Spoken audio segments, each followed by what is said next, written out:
जावेद इकबाल की वालिदा सुल्ताना बेगम इससे दूर रहती थीं, लेकिन इन्हें यह इल्म ज़रूर था कि इनके बेटे की लड़कियों की दिलचस्पी हद से ज़्यादा बढ़ी हुई है। जावेद इकबाल ने अपने कारनामों की इब्तिदा स्कूल के ज़माने से कर दी थी। इन दिनों वो अपने शौहर इकबाल मोहम्मद ख़ान से अलहदा होकर कराची में अपनी अम्मी के यहाँ रह रही थीं। इकबाल साहब से इनकी रहती का सबब यही था कि इन्होंने एक और औरत अपने घर में ऐसे आलम में देख लिया था कि दोनों की बाहें एक दूसरे के गले में थीं। अब जब इनके अपने फर्जंद ने पहला गिला गुल खिलाया तो इन्हें गुस्सा आने के बजाय तफाखुर का एहसास हुआ। इन्होंने ख़ुद से बहस भी की कि इन्हें इस बात पर अपने बेटे को डांटना चाहिए, और इन्होंने इसे डांटा भी, लेकिन इनका दिल अपने फर्जंद के इस कारनामे पर उछल उछल कर दाद दे रहा था। हुआ यूँ था कि जावेद की क्लास टीचर ने इन्हें फ़ोन करके बुलाया था और फिर बताया था कि जावेद मियाँ ब्रेक टाइम में अपनी क्लास के अंदर मौजूद थे और एक लड़की को किस करते हुए पकड़े गए थे। सुल्ताना बेगम ने इस पर टीचर से एहतजाज भी किया कि मेरे बेटे ने कोई ज़बरदस्ती थोड़ी की होगी, इसने जो कुछ भी किया होगा वो इस लड़की के ताउन से ही मुमकिन हुआ होगा। इस पर टीचर ने इसे बताया कि लड़की को भी वार्निंग दी गई है, लेकिन इसके वालिदैन को इसलिए नहीं बताया गया क्योंकि वो लड़की है। सुल्ताना बेगम ने से अपनी मुस्कुराहट काबू रखना मुश्किल हो रहा था, लेकिन उन्होंने अपने बेटे को समझाने के हामी भर ली थी। घर आकर इन्होंने बेटे को समझाया और इसने सर झुकाकर लेकिन मुस्कुरा कर इनकी बात मान ली। बाद के बरसों में इन्हें यकीन आ गया कि इनका बेटा किसी एक लड़की के इश्क में मुब्तला नहीं हो सकता। वो बड़ी आसानी से एक लड़की को की गई लंबी सी कॉल ख़त्म करके दूसरा नंबर डायल कर लेता था। क्या ऐसा हो सकता है कि जावेद शादी के बाद अपनी बीवी का वफ़ादार भी हो और दूसरी जगहों पर भी मुंह मारता फिरे? वो अपने आप से सवाल करती थी। जावेद काफ़ी ज़िम्मेदार लड़का था और इम्तिहानों में औसत से ज़्यादा नंबर ही लिया करता था। इसे कोई और काम कहा जाता तो पूरी ज़िम्मेदारी से करता, और सुल्ताना जिस काम से मना करती हैं हत्तुल मक़दूर कोशिश करता कि उससे गुरेज करे, लेकिन लड़कियों में दिलचस्पी ख़त्म या कम कर देना इसके बस में था ही नहीं। ये ऐसी बात थी जिसे सुल्ताना बेगम ने समझौता कर लिया था। शायद जावेद इकबाल ने अपने वालिद इकबाल मोहम्मद ख़ान की सी तबीयत पाई थी। वो भी तो बहुत आशिक मिजाज थे, लेकिन दोनों के बारे में सुल्ताना बेगम के रवैयों में ज़मीन आसमान का फ़र्क था। इन्होंने इकबाल मोहम्मद ख़ान की बेवफ़ाई का सबूत मिलते ही इनसे क़तई ताल्लुक़ कर दिया था, लेकिन बेटे की ज़िंदगी की रोमानी रंगारंगी को बड़ी दिलचस्पी से देखा था। इकबाल मोहम्मद ख़ान ने ताल्लुक़ टूटने के बाद एक मरतबा इनसे कहा था, सुल्ताना, मैं चाहे किसी के साथ भी घूमता फिरूँ, लेकिन मोहब्बत मैंने सिर्फ़ तुम ही से की है। शायद वो ठीक ही कहते थे। क्या मालूम अगर मैं इन्हें ऐसा हक़ दे देती तो क्या वो भी मुझे ऐसा हक़ दे देते। वो सोचती, और इन्हें इकराम साहब का ख्याल आ जाता, जिन्होंने इकबाल साहब से अलहदगी के बाद इनका बहुत ख्याल रखा था और जिनसे वो कभी कभार मिलती भी रहती थीं। इस ताल्लुक़ में दराज़ी के लम्हात भी आए थे, लेकिन दोनों ने इन लम्हात को इतनी इंतहा तक पहुँचने से गुरेज़ किया था। सुल्ताना ने ऐसे मौक़े पर इनके हाथ को नरमी से परे हटा दिया था या ख़ुद सिमट कर एक तरफ हो गई थी, और इकराम साहब ने भी वैसी हठधर्मी दिखाने की कोशिश नहीं की थी जैसे शादी से पहले इकबाल मोहम्मद ख़ान दिखाया करते थे। इकराम साहब के साथ ऐसी सूरत हाल के रास्ते में अगर मामूली सी रुकावटें और मज़ामतें खड़ी ना की जाती तो क्या ऐसा मंजर होता? सुल्ताना ने इस बारे में सोचा ज़रूर था, मगर वो इसकी ज़रूरत की बहुत ज़्यादा क़ाइल नहीं हो सकी थी। शायद इकराम साहब को इनके क़ाइल होने का इंतज़ार नहीं करना चाहिए था, जैसा कि इकबाल मोहम्मद ख़ान भी नहीं करते थे। ताहम सुल्ताना बेगम ख़ुद से बात करते हुए भी इस ताल्लुक़ को किसी उस किस्म के चक्कर खड़ा देने से बिल्कुल इनकारी थीं जैसा इकबाल मोहम्मद ख़ान अपनी सहेलियों के साथ चलाया करते थे। फिर वो तो अलहदगी के बाद की बात है ना, वो ख़ुद को समझाया करती थीं। जिस राह जावेद इकबाल सादिक भाई को इनके घर लाया था, ज़रीना ने इन्हें देखकर घबरा गई थी। सादिक भाई की दाएं टांग बिल्कुल हरकत नहीं कर रही थी, लेकिन उन्होंने बताया था कि इन्हें किसी जगह कोई बड़ी चोट नहीं लगी। घबराहट से ज़रीना का दुपट्टा भी गिर गया था और इसका होश भी नहीं रहा था। सादिक भाई बिस्तर पर लिटाए जा चुके थे तो इन्होंने आंखें मूंद लीं। ज़रीना इनकी दाहिनी टांग की बालाई हिस्से को दबाने लगी। जावेद सामने कुर्सी पर बैठकर इसे देखने लगा, लेकिन ज़रीना जल्द ही दूध गर्म करने चली गई। वो वापस आई तो इसने सर पर दुपट्टा लिया हुआ था। दूध के साथ इसने सादिक भाई को नींद की गोली भी दी और कुछ देर में सादिक भाई अपना मुँह खोले नींद के आगोश में थे। जावेद को एहसास हुआ अब इसे चलना चाहिए। वो उठ खड़ा हुआ और अच्छा मैं चलता हूँ कहकर दरवाजे की जानिब बढ़ा। ज़रीना भी इसके पीछे चली आई। दरवाजे के करीब पहुंचकर जावेद ने ज़रीना की तरफ देखा। इसकी आंखों में आंसू मंडे हुए आए थे। अगर आज इन्हें कुछ हो जाता। अरे नहीं, इन्हें ज़्यादा चोट वोट नहीं लगी, शायद धमाके के ज़ोर से वो उड़कर दूर जा गिरे। फिक्र की कोई बात नहीं। ज़रीना के आंसुओं का बंध टूट गया। इसने अपने सर जावेद के कंधे से टिका दिया। जावेद के लिए ये सब गैर मुतवक्का था। इसने अपना हाथ इसके सर पर रखा और दिलासा दिया। ज़रीना की आंखों से आंसू की झड़ी लग गई, लेकिन वो कोशिश करी थी इसके हलक से आवाज़ ना निकले। अरे आप तो खामोखा परेशान हो रही हैं, जावेद ने कहा। इसके कंधे पर हाथ रख दिया। इसका जी चाहा इसे भींच कर गले लगा ले, मगर इस दौरान ज़रीना इससे कुछ दूर हट गई थी और अपने दोस्त दुपट्टे से आंसू पोंछ रही थी। जावेद ने सोचा कि इसने गले लगाने का मौका मिस कर दिया। वो अगली सुबह आने का वादा करके वहाँ से चला गया। अगली सुबह वो इसके घर पहुँचा तो दरवाज़ा ज़रीना ने ही खोला। सादिक भाई तो घर पर नहीं है। वो सुबह ही निकले अस्पताल के लिए। ज़रीना ने इसे बताया। इसे अंदर आने देने के लिए एक तरफ को हो गई। क्यों अस्पताल जाने की क्यों ज़रूरत पड़ गई इन्हें? चोट तो लगी है इन्हें, मगर ऐसी जगह के बता नहीं सकते। ज़रीना हंसते हुए बोली। क्यों, कहाँ चोट लगी? जावेद ने अनजान भर के पूछा। पीछे से पूरा छिल गए हैं, ज़रीना ने हंसते हुए कहा। मैंने कहा टेटनस का टीका लगवा कर आए, और वो भी वहीं। ज़रीना के होठों पर हंसी देखकर जावेद मुस्कुराने लगा। तुम बैठो, मैं तुम्हारे लिए चाय बनाती हूँ, ज़रीना ने कहा। जावेद भी इसके पीछे किचन चला आया। वो चाय बनाती रही। जावेद इसे देखता रहा। मुझे पता है कि आप मुझे खिड़की में से देखते हो, ज़रीना ने, जिसका मुंह चूल्हे की जानिब था, अचानक कहा। तो जावेद ऐसा बूझ कर रह गया जैसे किसी ने इसकी चोरी पकड़ ली हो। नहीं जी, वो तो बस खिड़की खुली रहती है तो कोई बात नहीं, मैं कौन सा माइंड करती हूँ। जावेद की जान में जान आई तो उसे शोखी भी सूझी। और माइंड क्यों नहीं करती आप? मुझे पता है तुम अच्छी फैमिली से हो। ज़रीना आपसे तुम पर आते हुए इसकी तरफ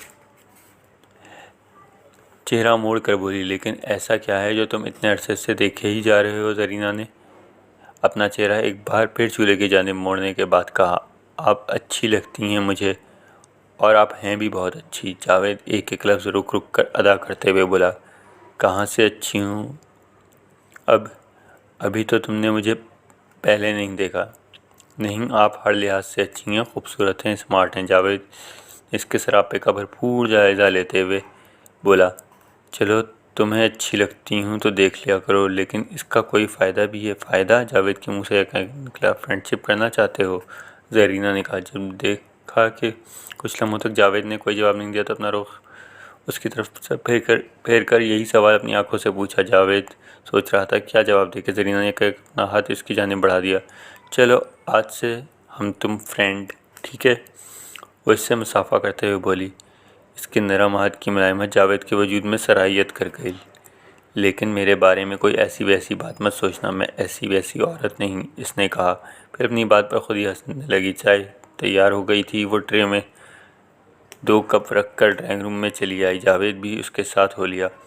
ऐसी वैसी कोई बात नहीं होगी भाभी, आप कॉन्फिडेंट रहें, वो बोला और इसकी गर्दन के पास गले से निकलते हुए स्ट्रिप पर नज़र जमा दी। इसके सरसों के रंग के ख़मीज़ में गुलाबी ब्रेजियर नज़र आ रही थी। चाय पर ज़रीना इसके पेशे से मुताल्लिक़ बातें पूछती रही। जावेद जवाब देता रहा। चाय ख़त्म हो गई तो जाने के लिए उठा। दरवाज़े पर ज़रीना ने एक बार फिर मुसाफे के लिए हाथ बढ़ाया। आप पक्का बताएं, आपने माइंड तो नहीं किया? जावेद ने मुसाफे का दौरानिया बढ़ाने के लिए इससे पूछा। नहीं नहीं, ऐसी कोई बात नहीं, इसने खूब सोच कर जवाब दिया। जावेद ने थैंक यू सो मच कहते हुए अपनी बाहें इसके कंधों पर फैलाकर अपनी तरफ खींच लिया। क्या कर रहे हो? वो आते ही होंगे। बस शेक हैंड हग वगैरह तो ठीक है ना? हाँ, मगर इससे ज़्यादा नहीं। इस पर जावेद ने एक बार फिर गले से लगा लिया और इसका हाथ इसकी कमर पर ब्रेजियर को महसूस करने लगा। ज़रीना ने अपने दोनों हाथों से इसके कंधे पर हाथ लगा रखे थे और मामूली सी मज़ाहमत कर रही थी ताकि इनके दरमियान 1 इंच का फासला बरकरार रख सके।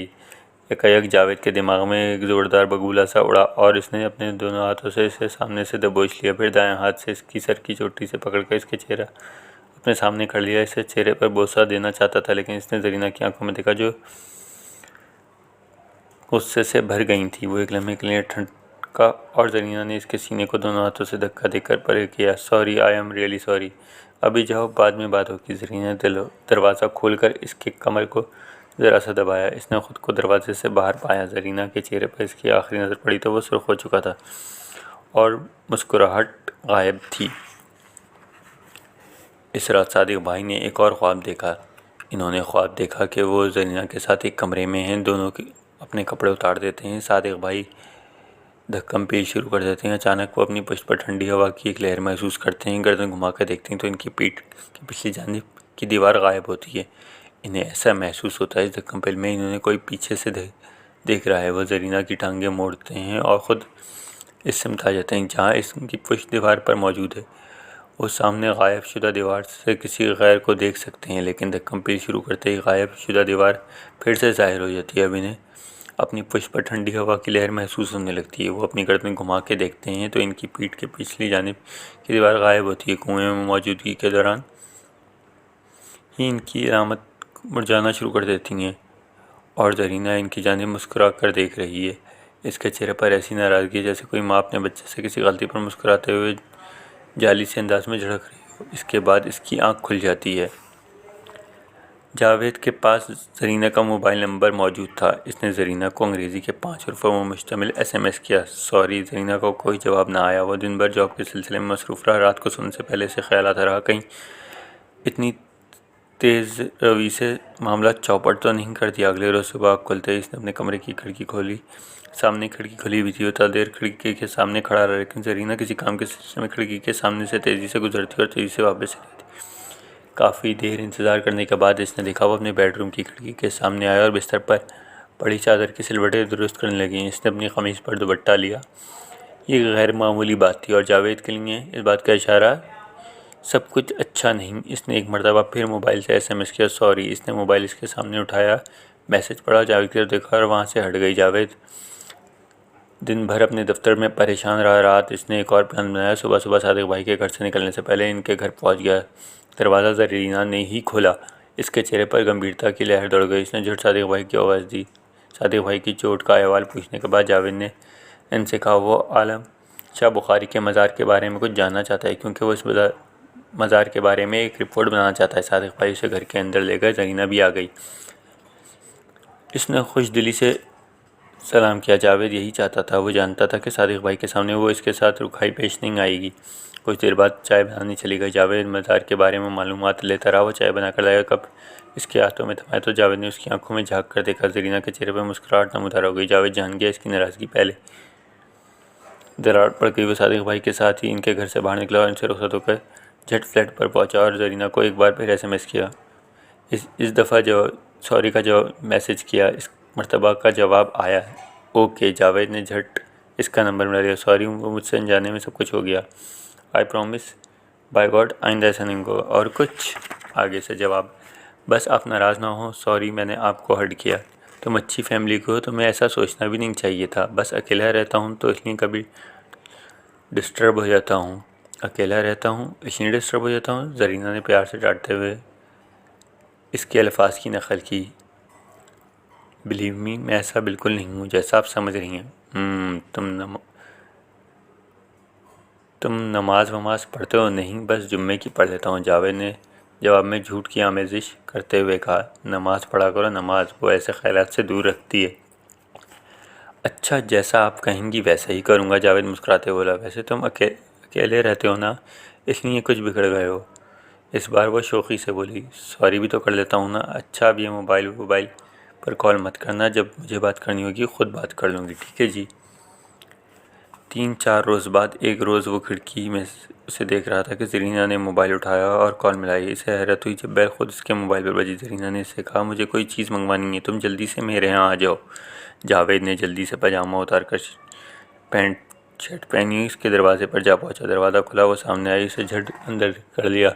जावेद ने झट मुसाफे के लिए अपना हाथ आगे बढ़ा दिया। जरीना ने इसे हाथ मिलाया और दोनों अंदर चले गए। इसकी खुशबू को अपने इस कदर करीब पाकर जावेद निहाल हो रहा था। जरीना ने इसे पैसे पकड़ाए, फिर इसके सामने कागज़ पर कुछ चीज़ों के नाम लिखने लगी जो इसे मंगवानी थी। इस दौरान जावेद इसके चेहरे को देखता रहा। इसके भरे गालों के दरमियान मुस्कुराहट ऐसी तिरछी थी कि जिसे रातों बादलों के दरमियान चांदनी तैरती है। इसने पर्ची से पकड़ाई। एक बार फिर इससे हाथ मिलाया और आपने कहा था मैं, वो मुल्तजी नज़र से इसकी तरफ देखने लगा। अच्छा भाई, कर लो। इसने अपनी कोहनियाँ अपने सीने के आगे रख ली और जावेद ने इसे खुद से चिमटा लिया। इसके कमर पर हाथ फेरने लगा। जरीना ने अपनी कोहनी के नीचे करके निकाली और इसकी पीठ पर थपकी देकर इससे कहा, चलो शाबाश, अब जाओ। लेकिन इस दौरान इसके हाथ, इसकी पुश्त उसे एक ऐसी जगह जाकर लगी थी जावेद के जिस्म में सनसनी दौड़ गई। शायद ज़रीना इसके शौक़ का अंदाज़ा लगाना चाह रही थी। जावेद तो इस माशक़े और ज़रीना के हाथ के लम्स के असर में रहा। ख़रीदारी के बाद वो वापस आया तो ज़रीना ने दरवाज़े से ही शॉपिंग बैग्स पकड़े और इसे बाहर से ही चलता कर दिया। सादिक भाई, आप आखिर ख्वाब के बाइस कई रोज़ से परेशान थे। इस रात इन्होंने अपना ख्वाब ज़रीना को बताया। ज़रीना ने इनका ख्वाब दिलचस्पी से सुना, लेकिन सादिक भाई की आखिरी बात सुनकर वह चौंक गई। मुझे लगता है कोई हमें देख रहा है। कौन देख रहा है हमें? कोई देख रहा है, तुम्हें भी मुझे भी। जब हम करते हैं तब हमें कोई देख रहा होता है। अब भी देख रहा है। मुझे लगता है कोई हमें देख रहा है, सादिक भाई ने कहा। अपने ख्वाब के साथ अपना ख्वाब भी ज़रीना के सुपुर्द कर दिया। ज़रीना ने अगले दिन जावेद को किसी भी किस्म की मुलाकात से सख्ती से ममानत कर दी।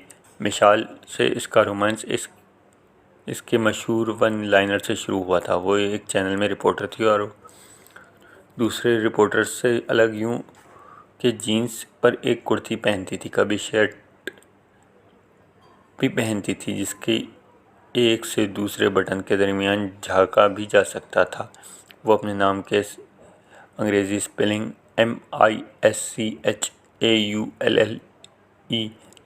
लिखती थी, जिससे लगता था कि वह अपनी मशरक़ी नाम को भी फ़रंगी रंग में बदलना चाहती है। जावेद अपने शौक़ का इज़हार इसकी जानिब मुस्कुरा कर देखने से किया था। इससे इसका जवाब मुस्कुराहट से मिला था। इसके बाद दोनों आते जाते हेलो हाय होती रही। इसके बाद दोनों 2-3 मरतबा कैंटीन में इकट्ठे चाय पी, जिसके दौरान दोनों की मुश्तरका दिलचस्पियाँ ज़ेर गौर आईं। इसे वेस्टर्न म्यूज़िक का शौक़ था और जावेद को फ़िल्मों का, लेकिन इनके ताल्लुक़ को एक नया मोड़ जावेद की इस मशहूर वन लाइनर से मिला था, जिसका तज़किरा कुछ देर पहले किया गया। इस रोज़ वो जीन्स की पैंट और एक शर्ट में मलबूस थी, जिसके दामन को इसने जीन्स से बाहर निकाल कर इसकी गिठान लगाई हुई थी। वो दोनों कैंटीन में थे और मिशाल कोक लेने के लिए कैंटीन के लिए फ्रिज खोल रही थी। जावेद इसके करीब हुआ और इसके कान के करीब जाकर एक वन लाइनर फेंक कर तवा आगे बढ़ गया। I wonder if your bums is as cute as its looks. हैरत और बेरहया से मिशाल के गाल तमतमा उठे और वो जावेद के पीछे दौड़ी और इसकी कमर पर 2-3 मुक्के रसीद किए। जावेद ने अपना दिफा करने के लिए जाली कोशिश की, लेकिन अब वो भी हंस रहा था। वो जानता था कि इसका तीर निशाने पर लगा। अब इसे मज़ीद 2-3 हफ्तों तक आमने सामने और SMS पर व्हाट्सएप हाय डूड लॉन्ग टाइम नो सी का कोर्स करना है। फिर वो भी जानता था कि इन लड़कियों से दोस्ती बहुत ज़्यादा आगे तक नहीं जा सकती। वो किसी न किसी मरहले पर कमिटमेंट ज़रूर मांगती हैं। इसने तय कर रखा था कि इस सिलसिले में उर्दू मीडियम वाली लड़कियों को घेरना आसान होता है। वो ज़रीना को भी उन्हीं में से एक समझा था। ज़रीना ने इस ताउन भी बहुत किया, लेकिन आखिरी मरहले पर एक उड़सन सी आ गई थी। वो मरहला तय ना कर पाए के सबब ज़रीना के लिए जावेद का रूमानी और जबरी तनाव बढ़ता जा रहा था। इसका ख्याल था अगर इससे नाव को कोई रास्ता न मिला तो ज़रीना में जज्बाती तौर पर इन्वॉल्व हो जाएगा। इस सब के बावजूद शादी के लिए इसे मिशाल ही बेहतर लगती थी और इस बात पर मुतमईन था इससे मंगनी के बाद ही आखिरी मरहले तय किया जाएगा। मिशाल एक ऐसी दावत थी जिसकी तरफ बढ़ने के लिए आहिस्ता रवी की ज़रूरत थी। यह आहिस्ता रवी ज़रीना से खूब अच्छी तरह पेट भर कर डकार लेने के बाद ही मुमकिन हो सकती थी। मिशाल से अपने ताल्लुक़ को वो मोहब्बत मानने पर तैयार था, लेकिन ज़रीना के लिए इसका हयाती इश्तियाल अब जज्बाती इश्तियाल बदलता जा रहा था। वो इस ज़रीना को बख्शने पर तैयार बिल्कुल भी ना था जो इसे सेकेंडरी मराहिल की तरफ बढ़ने नहीं दे रही। इसके लिए एक नहायत बुरी सी दलील का सहारा ले रही थी। ज़रीना का कहना था अगर वो सादिक भाई से बेवफाई की तो उसे जलाकर राख कर देंगे, क्योंकि सादिक भाई इंसान नहीं एक जिन है।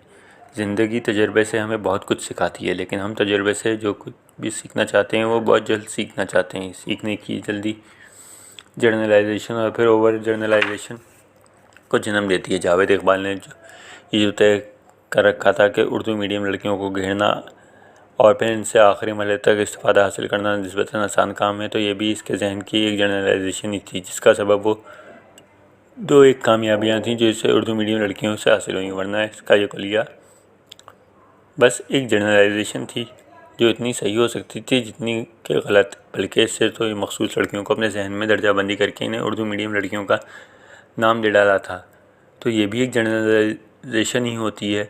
अपने तजुर्बात से कलिये तश्कील देने से इंसान को अपनी ज़िंदगी समझने में मदद देती है। चाहे इसकी तफ़हीम गलतफ़हमी पर ही क्यों ना हो, ये ऐन मुमकिन है किसी और शख्स ने ऐसी जनरलाइजेशन इंग्लिश मीडियम लड़कियों के बारे में भी कर रखी हो जो बाकी लोगों के लिए क़तई ज़रूरी नहीं कि वो लड़कियों के बारे में जावेद इकबाल के इस कुलिये को संजीदगी से लें। लेकिन जावेद इकबाल की शख्सियत और ख़ुसूसन ज़रिया से इसके मामलात समझने के लिए ये समझना बहुत ज़रूरी है कि इसने दूसरी जिन्स के हवाले से अपना जहन में कौन सा कुलिया तय कर रखा था। ये वो दिसंबर का एक दिन था जब सादिक भाई ने मुझे बताया कि इन्होंने बैल सवार जवान का फिर से ख्वाब देखा है और वो हाथ में तलवार उठाए लोगों को ना कत्ल करता फिरता है। इन्होंने कहा इन्होंने उसे एक मरतबा फिर एक मज़ार में दाखिल होते हुए फिर वहाँ से निकलते हुए देखा, लेकिन इन्हें ये नहीं मालूम था मज़ार कहाँ था। इनका कहना था मज़ार देखकर इन्हें महसूस हुआ वो मज़ार इन्होंने कहीं नहीं देख रखा, लेकिन ख्वाब से बेदार होने के बाद उन्होंने गौर करने के बाद तय किया वो कराची का कोई मज़ार नहीं था। मैंने इनकी दिलजोई की और इनसे कहा वो एक फ़हरिस्त बना लें कि वो पाकिस्तान के किन किन मज़ारात पर जा चुके हैं। इस पर इन्होंने खुशी से हामी भर ली। अगले ही रोज़ वो एक लंबी सी फ़हरिस्त बनाकर ले आया जिसमें कराची, लजबेला, हैदराबाद, खैरपुर, सक्कर, बाबरपुर, मुल्तान, झेलम, खड़ी शरीफ, रावलपिंडी और इस्लामाबाद वगैरह के कमोबेश 50 मज़ारात के नाम थे। इनमें से कुछ के नंबर शुमार के गिर्द इन्होंने दायरा कर रखा था। इनका कहना था वो मज़ार की एक मसरूफ़ सड़क के किनारे था। एक आध रोज़ मज़ीद गौर व फिक्र करने के बाद वो इस नज़र पहुँची कि वो मज़ार पिंडी की कमेटी चौक के करीब हज़रत शाह जहाँ मोहम्मद बादशाह का मज़ार था। बुज़ुर्ग का नाम सुनकर मैं चौंका। ये नाम तो किसी बुज़ुर्ग से ज़्यादा किसी बादशाह का नाम लगता है। बहरहाल सादिक भाई ने मुझे बताया वो अब इस बैल सवार जवान की तलाश में रावलपिंडी जाने का इरादा रखते हैं। मैंने इनसे ज़रूर पूछा अगर बैल सवार जवान इन्हें मिल भी गया तो वो इसे कत्ल वगैरह से कैसे रोक पाएंगे, लेकिन उन्होंने सुनी अनसुनी कर दी। मैं इन्हें रावलपिंडी में मुक़ीम अपने भाई आफ्ताब का मोबाइल नंबर दिया और इनसे बात करा दी। आफ्ताब भाई नौकरी से इस्तीफ़े के बाद पिंडी में 2 कमरों के एक छोटे से मकान में रह रहे थे, लेकिन उन्होंने बड़ी खंदा पेशानी से सादिक भाई का मेज़बान बनने की पेशकश कर दी। अब इसके पास तवक्को मौका था कि वह ज़रीना के सिलसिले में बाकी नुमाइंदा मंजिलें तय करे था। 22 दिसंबर को सादिक भाई गए तो रात को ज़रीना ने मोबाइल पर देर तक बात करने से इनकार कर दिया। कहा सादिक भाई का फ़ोन आता ही होगा, इतनी लाइन फ्री मिलनी चाहिए। लेकिन अगले रोज़ दोपहर जब गली में सन्नाटा और घर से निकला इधर उधर एहतियात से देखता सामने जा रहा था। फ्लैट की सीढ़ियाँ चढ़कर ज़रीना के दरवाजे पर दस्तक दे बैठा। ज़रीना ने दरवाज़ा खोला तो उससे धक्का देते हुए अंदर दाखिल हो गया। ज़रीना इस पर नाराज़गी से कहा फ़ौरन वहाँ से चला जाए। जावेद ने उसके गले में मिलने की शर्त पर इसकी बात मंजूर की। इस मरतबा ज़रीना की बाहें दरमियान में नहीं थीं। इसने अपने बाजू के कंधे गिर्द कर दिए थे। इसका अपना सर ज़रीना की गर्दन के पीछे था। इसने वहाँ अपने होठ रखे और फ़ौरन ही पूछ लिया सादिक भाई कब आ रहे हैं। ज़रीना ने मामले को तूल देना मुनासिब न समझा और इसे कोई मुनासिब सा जवाब दे दिया। फिर इसे कंधों पर मौजूद अपने हाथों से ही खुद से ज़रा हटा लिया। जावेद भी मज़ीद कोशिश मुनासिब ना समझे वहाँ से चला आया। इस रात वो मोबाइल पर देर तक ज़रीना से बातें करता रहा। इस बात पर ख़ाइल करने की कोशिश करता रहा वो बस इसे अंदर तक देखना चाहता है और बस। ज़रीना इनकार करती रही, लेकिन आखिरकार मान गई और ये शर्त लगा दी जावेद सिर्फ देखेगा, कुछ नहीं करेगा। अंधा क्या चाहे 2 आँखें के मिस्ताक। जावेद ने फ़ौरन हामी भरी। ज़रीना ने इसे कहा वो मौका देखकर खुद उसके फ्लैट में आएगी। वो इस फ्लैट में सिर्फ एक दफ़ा पहले आई थी जब जावेद की अम्मी कराची आई हुई थी। अगले रोज़ 9 बजे के करीब उसने अपने कमरे की खुली हुई खिड़की से जावेद को इशारा किया और फिर खिड़कियाँ बंद कर दी। जावेद ने अपने फ्लैट के बैरूनी कमरे के दरवाजे की चुटकी खोली और इस भीड़ का इंतज़ार करने लगा। कुछ देर बाद कदमों की सीढ़ियाँ चढ़ने की आवाज़ आई और इसके दरवाजे के पास आकर रुक गई। फिर दरवाज़ा आहिस्ता से खुला। जावेद ने ज़रीना को जल्दी से अंदर करके कुंडी लगा ली। जावेद ने वहीं ज़रीना को खूब चिमटा लिया और अपने अंदर सोने की कमरे में ले गया। ज़रा सब्र तो करो जावेद, तुमने तस्वीरें क्यों लगा रखी हैं इतनी सारी? वो भी सब करीना की। ज़रीना इस कमरे में दाखिल होते ही बोली अभी बताते हैं, सब बताते हैं। जावेद ने जवाब देना मुनासिब ना समझते हुए कहा इसकी ख़मीज़ उतारने की कोशिश करने का। ज़रीना ने मुज़ाहमत की। इसने ज़रीना को बिस्तर पर गिरा दिया और इसके ऊपर चढ़ गया। इसने अपना एक हाथ इसके ब्रेज़ियर में डाल दिया और दूसरा इससे इसके दोनों हाथ पकड़ने की कोशिश करने लगा। इसके चेहरे पर गुस्से और ख्वाहिश की मिली जुली सुर्खी फैली हुई थी। ज़रीना की मज़ाहमत ज़्यादा हुई तो जावेद अपने दाएं हाथ से इसका मुंह ज़ोर से पीछे किया और ज़रीना की आंखों में खौफ झांकने लगा। तुमने वादा किया था तुम नहीं करोगे, ज़रीना डरते हुए बोली। और तुमने वादा किया था तुम मुझे दिखाओगी सारे का सारा। बस वही से देख लो ना, दिखावा तो है काफ़ी सारा, बस बाकी में क्या फ़र्क पड़ता है। जावेद ने गुस्से से अपने दांत भीजते हुए महसूस किए। ज़रीना ने अपने अंदर एक अजीब सी लहर उछलती महसूस हुई। उसकी मज़ामत तर्क कर दी। देखो बस करो, कोई आ जाएगा। देखो तुमने तो देख लिया है, अब मुझे जाने दो। वक्फे वक्फे से ज़रीना की आवाज़ खामोशी को तोड़ती रही, लेकिन जावेद के लम्स से वो अपने अंदर भी एक बेकरारी सी महसूस करने लगी। फिर इसकी बेकरारी बढ़ गई। उसने जावेद को एक बार फिर ज़ोर से पीछे धकेलना शुरू कर दिया। जावेद अपने पूरे जिस्म के वज़न और ज़ोर के साथ इसके जिस्म पर उमड़ा हुआ था। इसे पीछे हटाने में इसे कामयाबी न हुई तो गुस्से की एक तेज़ लहर ज़रीना के जिस्म में दौड़ गई। इसने जावेद के चेहरे को ज़ोर से पीछे हटाते हुए कहा, हट पीछे, बहुत हो गया, हट पीछे, मैं कहती हूँ हट। मनहूस इसने हाथों के बाद अपनी टांगों के ज़ोर से भी इसे पीछे हटाने की कोशिश की। जावेद ने गुस्से में इसके बालों की चोटी पकड़ी और इसकी टांगें ऊपर करने लगा। ज़रीना ने इसे लात मारी, मगर वह दोबारा इस पर चढ़ाया। ज़रीना ने गुस्से से इसका चेहरा दोनों हाथों में थामा और फिर वालियाना अंदाज में इसे चूमने लगी। अब ज़रीना की मज़ामत मानंद पड़ चुकी थी। इसने अपने पैर ढीले छोड़ दिए। इसका सर बिस्तर के एक किनारे के नीचे को ढिलक गया। इसकी गर्दन लंबी होकर बिस्तर के किनारे पर लटक गई। गुस्से से इसका चेहरा सुर्ख हो रहा था। वो अपनी आंखें पूरी तरह खोलकर छत पर किसी चीज़ को घूर रही थी। कुत्ते ज़ोर से मार छत से निकलते हुए एसी के मोटे से पाइप पर अपने गुस्से से पहली नज़रें जमाते हुए ज़रीना का जब वो बह चुका था। ज़रीना के गुस्से से पहली हुई आंखों से एक मोटा सा आंसू फिसल कर उसके रुखसार से उतर उसकी गर्दन से लिपट गया। इसने एक आध बार शिकायती नज़र से जावेद की देखा कि आवाज़ में आंसू मड़वाए। अब इसे कपड़े पहनने की कोई जल्दी नहीं थी। जावेद फ्रिज से ठंडा पानी निकाल कर लाया और इसे पिलाने की कोशिश की, मगर वो रोती रही। जावेद ने इसके कंधे पर हाथ रखकर इसे दिलासा दिया, फिर इसका मुंह चूमने लगा। तुमने वादा किया था तुम नहीं करोगे। मेरा यही इरादा था, लेकिन तुमने ख़मीज़ उतारने में इतनी मज़ामत की कि मैं फुल टाइम गर्म हो गया। ख़मीज़ उतारने से मुझे शर्म आ रही थी। कुछ याद आने पर ज़रीना ने पहली मर्तबा मुस्कुराई। क्यों? मेरा एक ठीक है, दूसरा लटका हुआ डिसबैलेंस, मुझे शर्म आती है। वो अपने आंसू पोंछते हुए कुछ हयात से मुस्कुरा के बोली, इसमें ऐसी परेशानी की बात यह है, मैं हमेशा से पूछना चाह रही थी। कुकी से पूछा, मगर तशफ़ी नहीं। बताओ ना, तुम मर्दों को ये डिसबैलेंस कैसा लगता है? इसकी कोई ख़ास अहमियत नहीं, बैलेंस हो या डिसबैलेंस क्या फ़र्क पड़ता है यार। मैं सारी उम्र इस बारे में परेशान रही और तुम कहते हो कोई फ़र्क ही नहीं पड़ता। यह इंकशाफ करते हुए गालों पर हया की लाली फैल गई। अब पूछो ना, मैंने करीना की इतनी ज़्यादा तस्वीरें क्यों लगाई हुई हैं? अच्छी लगती है और तुमसे मिलती भी बहुत है। हाँ, मुझे भी कई लोगों ने कहा, ज़रीना ने शौक़ी से कहा। और मैं तुम्हें ज़रीना करीना कहता हूँ। जावेद ने उसकी आंखों में गौर से देखा और अपने अंदर एक वहशी लहर फिर से उभरते हुए महसूस की। ज़रीना चली गई तो जावेद को खुद बहुत पुरसुकून महसूस किया। अब मशाल की तरफ बढ़ने की प्लानिंग ज़्यादा बेहतर तरीक़े और सुकून से की जा सकती है, जावेद ने सोचा। दफ्तर से वापसी पर जावेद ने मशाल को SMS किया और दोनों काफ़ी देर SMS का तबादला करते रहे। हाय व्हाट्सअप, फ़ाइन, तुम सुनाओ? बस लेटा था, सोचा तुमसे ही बात कर लूँ। क्या कर रही हो? बस अभी मेहमान आए हुए थे, मामू मुमानी और कज़न्स में कौन कौन है? एक भाई और दो उसकी सिस्टर। क्यों? तुम क्यों पूछ रहे हो? जेलस? हाँ भाई, नज़र रखना पड़ती है तुम पर।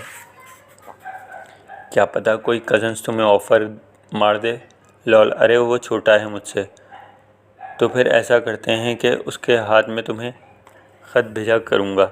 लॉल, हाँ, अरे ख़त वत का ज़माना हुआ पुराना। Now you can share what ever you want. कुछ भी कह दूँ? बस बदतमीज़ी ना हो, अदरवाइज़ इट्स फाइन। BRB। अरे कहाँ चले गए यार, एक फ़ोन आ गया था। किसका था? अम्मी का था, तुम्हें सलाम कह रही थी। अम्मी को मेरा कैसे पता? हाँ, जिक्र किया था तुम्हारा। तो फिर क्या बोली? उन्होंने तुम्हें TV पे देखा। She likes you. और रियली? अच्छा, तुम कुछ कहने वाले थे। Yes, she likes you but not more than me. You mean you like me? बस यही बात बतानी थी। नहीं, और बातें भी हैं, मसलन। फिर बताऊंगा ना किसी दिन। बैठे हैं चाय वाय पर? नहीं, अभी बताओ। एक्चुअली देखो यार, ये बात किसी और को ना बताना, पहले प्रॉमिस करो। अरे वी आर फ्रेंड्स यार, किसी और को नहीं बताऊंगी, promise, God promise. Actually I think you are very good girl. I think you can be my lifelong friend. बोलो ना, चुप क्यों हो गई? I am listening. Actually I want to marry you. हा। Are you serious? अच्छा, मैं तुम्हें कॉल करता हूँ, नहीं डोंट कॉल, मम्मा जाग जाएंगी। वाई आर यू लाफिंग, तुमने बात ही इतने मज़े की है। Now no I am serious please reply, क्या तुम्हें वाकई हंसी आ रही है? I am serious please reply, what do you think about it? Please इसे नॉन सीरियस ना लेना, आई एम डैम सीरियस।